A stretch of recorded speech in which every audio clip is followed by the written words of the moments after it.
एक और case study, Mathura दास trial, काफी पुरानी है, मैं फटाफट बताती हूँ। 16 साल की एक ट्राइबल लड़की थी, 2 पुलिस कांस्टेबल्स ने उनका रेप किया while she was kept in custody.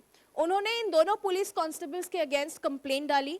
जब ये केस कोर्ट में आया तो मेरे पास एक वीडियो है इस केस का, लेट्स सी कि कोर्ट ने क्या जजमेंट दिया और उसके बाद अगर प्रोटेस्ट हुए तो वो क्यों हुए एंड फाइनली अमेंडमेंट्स क्या आई।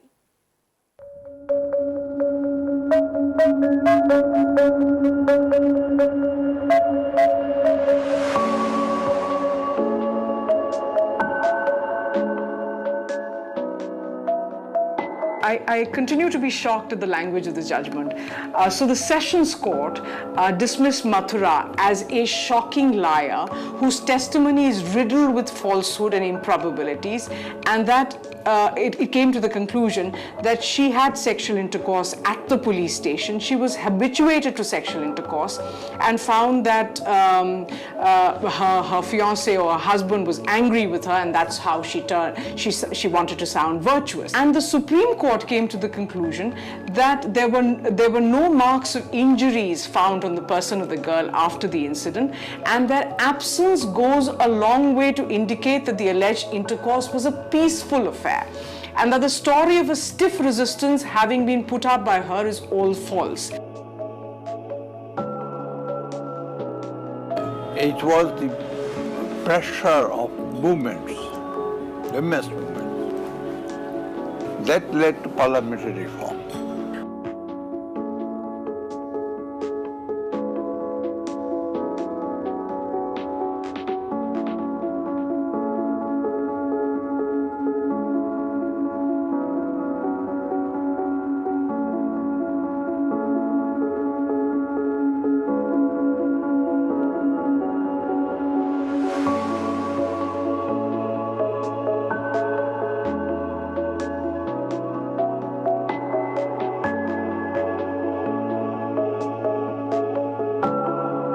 India is said to be young, and it is young.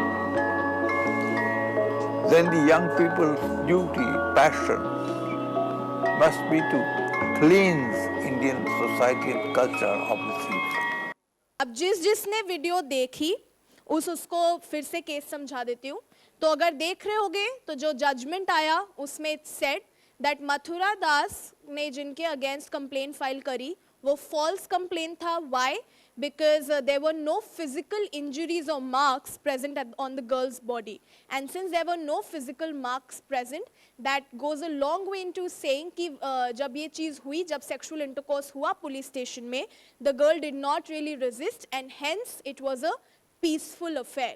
उसके अलावा ये भी चीज़ बोली गई कि Mathura Das was habituated to have sexual intercourse, और वो किन बेसिस पे बोला गया कि मथुरा दास की पास्ट लाइफ को स्टडी करा गया एंड पास्ट में she had few relationships with other men, and that is how this conclusion was brought into place, that since she had past relationships, she is habituated to have sexual intercourse with different men, and hence what happened at the police station was again consensual. जब ऐसे judgements और ऐसे statements बाहर आए तो उपेंद्र बख्शी, जिनका आप interview देख रहे थे, अलॉन्ग विद हिम कुछ और हमारी कंट्री के लीडिंग लीगल एकेडमिक्स ने एक ओपन लेटर फाइल किया चैलेंजिंग द जजमेंट। उसके बाद बहुत सारे प्रोटेस्ट हुए, बहुत सारे कैंडल मार्चेस फिर से हुए, एंड फाइनली जो अमेंडमेंट देखा गया वो ये था कि क्रिमिनल लॉ में कस्टोडियल रेप को एक क्रिमिनल ऑफेंस बनाया गया। कस्टोडियल रेप मतलब अगर कोई पब्लिक सर्वेंट रेप में इन्वॉल्व हो रहा है तो उसको कस्टोडियल रेप बोला जाता है। उसके अलावा method to deal with consent was seen in courts. अगर वीडियो देख रहे होगे, section 114A was added into the Indian Evidence Act, which stated that if it is a case of rape and sexual intercourse has been proven, तो पहले तो rape cases में you have to prove sexual intercourse हुआ कि नहीं हुआ। अब intercourse prove हो गया है एंड उसके बाद लड़की कह रही है that she did not consent to what happened, the court shall presume that she did not consent. Now that does not mean कि इस एक स्टेटमेंट पे जिनके अगेंस्ट एलिगेशंस लगे हैं उनको गिल्टी ठहरा दिया जाएगा, नहीं, अब उनको प्रूव करना पड़ेगा कि अगर कंसेंट था तो कैसे था और क्यों था। तो डिफरेंस समझा देती हूँ एक बार फिर से। यूजुअली कोर्ट केसेस में क्या होता है that if I have filed a complaint against X, I have to prove why X is guilty. In cases of rape, अगर मैंने एक्स के अगेंस्ट एलिगेशंस लगाए हैं तो X will have to prove why they are innocent. तो burden of proving बस shift हुआ है and that too just in rape cases. तो अमेंडमेंट और डिफरेंस समझ में आया कि एग्जैक्टली क्या आया, ठीक है। Coming on to the third case study, Vishakha versus state of Rajasthan. जिनकी आप पिक्चर देख रहे हैं वो भंवरी देवी हैं। राजस्थान के एक छोटे से गांव में स्टेट गवर्नमेंट के साथ एज अ सोशल वर्कर काम करती थी। इन्हें पता चलता है एक दिन कि इनके गांव में एक 9 महीने की बच्ची की शादी तय करी जा रही थी। When she gets to know of this, she goes and tries to stop the wedding. And coincidentally, जिस घर में ये शादी हो रही थी वो विलेज हेड का घर था और हाई कास्ट लोग थे वो। भंवरी देवी एक लोअर कास्ट को बिलोंग करती थी। मेरे पास इस केस का अगेन वीडियो है। Let's see that when she went to stop this marriage exactly क्या हुआ, उसके बाद अगर प्रोटेस्ट हुए तो क्यों हुए एंड फाइनली क्या अमेंडमेंट्स आई।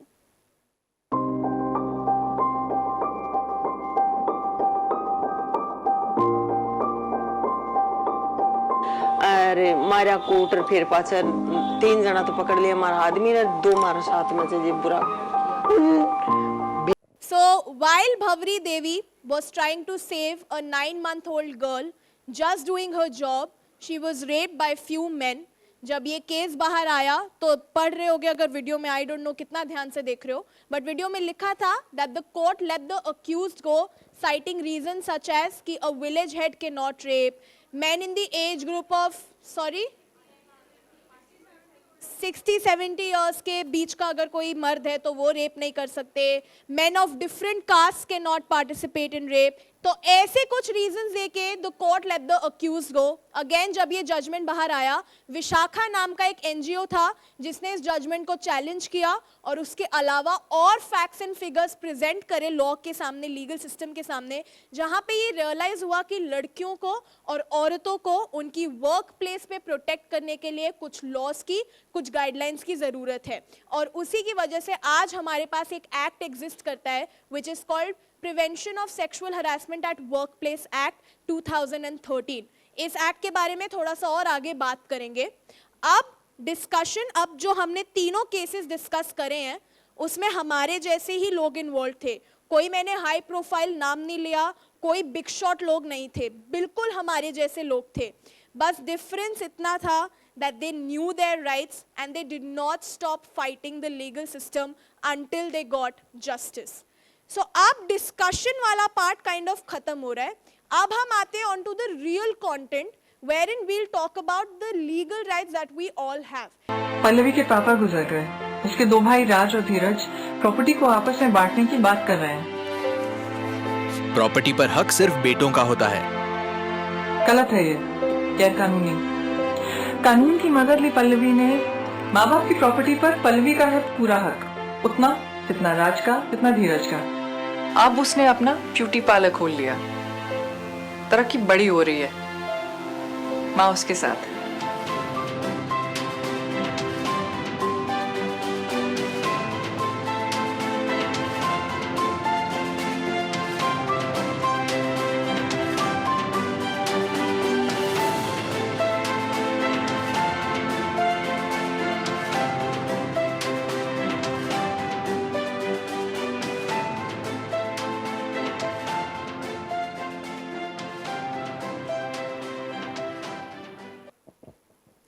तो ये कुछ लीगल राइट्स थे जिनके बारे में हम आगे थोड़ा बहुत और डिस्कशन करेंगे। पहले तो वीडियो से थोड़ा बहुत समझ में आया how things are working, how legal rights are working. Alright, तो पहला एक्ट एंड पहला राइट जिसके बारे में हम बात करेंगे, it is sexual harassment of women at work place prevention prohibition redressal act 2013।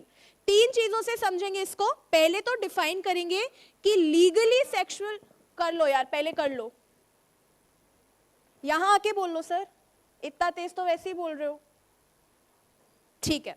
तो पहले तो डिफाइन करेंगे कि सेक्सुअल हरासमेंट की लीगल डेफिनेशन क्या है, उसके बाद कंप्लेन कौन कर सकता है इस एक्ट के अंडर, एंड थर्ड कंप्लेन किसको करनी है, कहां जाके कंप्लेन करोगे. So first things first, sexual harassment under this act is being defined as physical, verbal, making sexually colored remarks, showing pornography, any other unwelcome physical, verbal or non-verbal conduct of sexual nature. Please do focus on verbal, non-verbal. Usually हमें क्या लगता है कि जब तक कि right in the face physical harassment नहीं है तब तक आप उसके अगेंस्ट कंप्लेन नहीं फाइल कर सकते. नहीं, इस एक्ट में subtle ways and indirect ways of sexual harassment को भी एक क्राइम माना जाता है. If someone is passing lewd comments at your workplace, if someone is talking something inappropriate about you with let's say another colleague at your workplace, अगर आपकी कोई character assassination कर रहा है, अगर कोई आपको इनअप्रोप्रिएटली छू रहा है, अगर आपको कोई ऐसे टेक्स्ट मैसेजेस भेज रहा है जो आपको अनकंफर्टेबल फील करा रहे हैं, ईमेल्स भेज रहे हैं जो आपको अनकंफर्टेबल फील करा रहे हैं, ये सारी चीजें सेक्सुअल हरासमेंट कंसिडर करी जाती हैं अंडर दिस एक्ट. अब कंप्लेन कौन कर सकता है? Who is an aggrieved woman? तो अगर आप किसी भी ऑर्गेनाइजेशन के साथ, किसी भी कंपनी के साथ फुल टाइम एम्प्लॉय हैं, पार्ट टाइम एम्प्लॉय हैं, आप वॉलंटियर करा है आपने उनके साथ, आप इंटर्न हैं, आप लेट्स से किसी वर्क प्लेस पे इंटरव्यू देने गए हैं एंड उस दौरान वहां पे कुछ हुआ, तभी भी ये एक्ट अप्लाई होगा.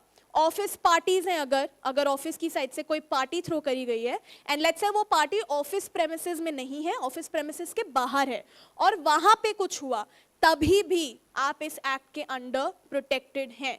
सो if you are associated with a workplace in any form, be it a full time employee, part time employee, intern, volunteer, interview देने गए एटसेट्रा एटसेट्रा, आप इस एक्ट के अंडर कवर होंगे.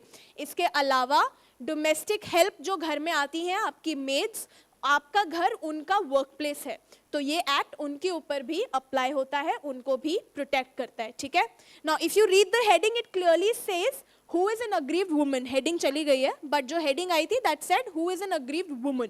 तो इस एक्ट ने कौन कंप्लेन कर सकता है उसका जेंडर डिफाइन कर दिया है. अभी इस एक्ट में सिर्फ लड़कियों को और औरतों को प्रोटेक्शन मिल रही है अगेंस्ट सेक्सुअल हरासमेंट, बट किसके अगेंस्ट कंप्लेन कर सकते हो उसका जेंडर डिफाइन नहीं है.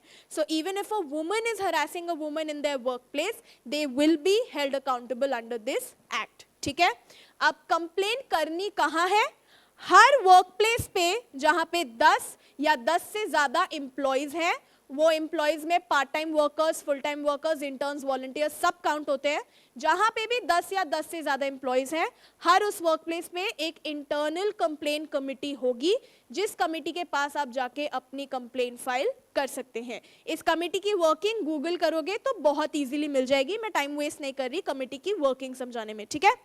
मूविंग अहेड, जैसे तो sexual harassment eight workplace act लड़कियों को वर्कप्लेस पे बचा रहा है, ऐसे ही यूजीसी रेगुलेशंस हर बच्चे को सेक्सुअल हरासमेंट के अगेंस्ट बचा रहे हैं in their colleges, universities and higher educational institutions. So इस यूजीसी रेगुलेशंस की एक वंडरफुल बात यह है कि जैसे वर्कप्लेस एक्ट में कौन कंप्लेन कर सकता है उसका जेंडर डिफाइन करा हुआ है, इसमें कौन कंप्लेन कर सकता है उसका जेंडर डिफाइन नहीं है. So anybody can file a complaint under UGC regulations against sexual harassment if they are a victim of it.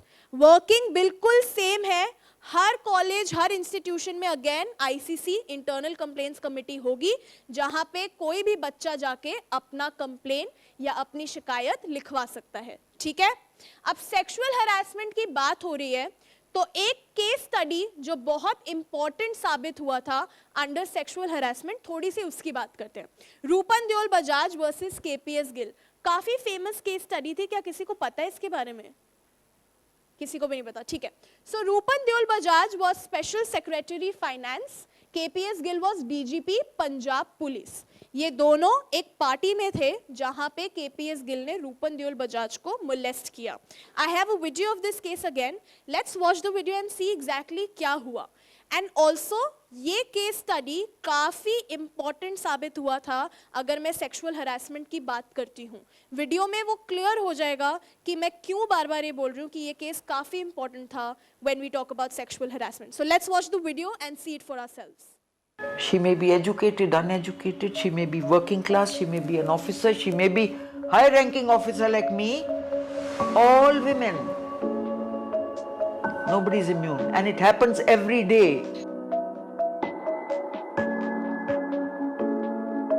He got up and he came and stood in front of me, towering above me. He put the finger in my face like that and he said, "Up, come on, up, come along with me. Come on, you come along with me." I said, "Mr. Gill, go away from here.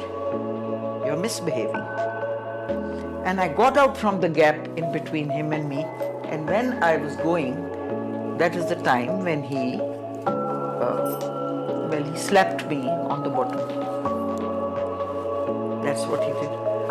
Always people have considered it to be a very trivial thing, but I could not get over the enormity of it.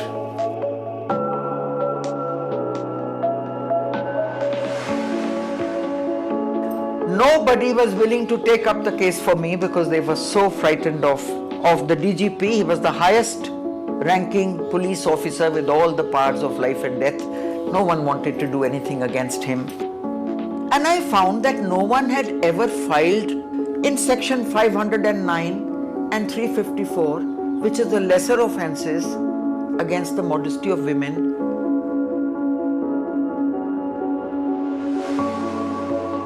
The lower courts had quashed the case, they had thrown it out.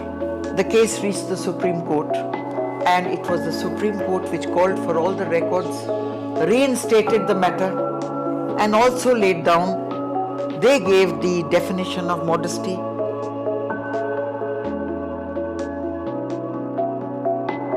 I never fought against KPS Gill.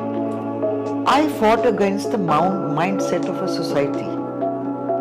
People have started saying now offences against women are increasing. They're increasing. No. Now more women are speaking up. So this was the case, and after a full-fledged trial, KPS Gill was found guilty under the sections of 509 and 354, which talk about lesser offences against the modesty of a woman. Section 509, अगर मैं exactly state करूँ, तो it talks about word, gestures and act intended to outrage the modesty of a woman. तो video में अगर देख रहे होगे, रूपन देओल बोलती हैं that always people had considered it to be a very trivial thing, which is what we are conditioned to think.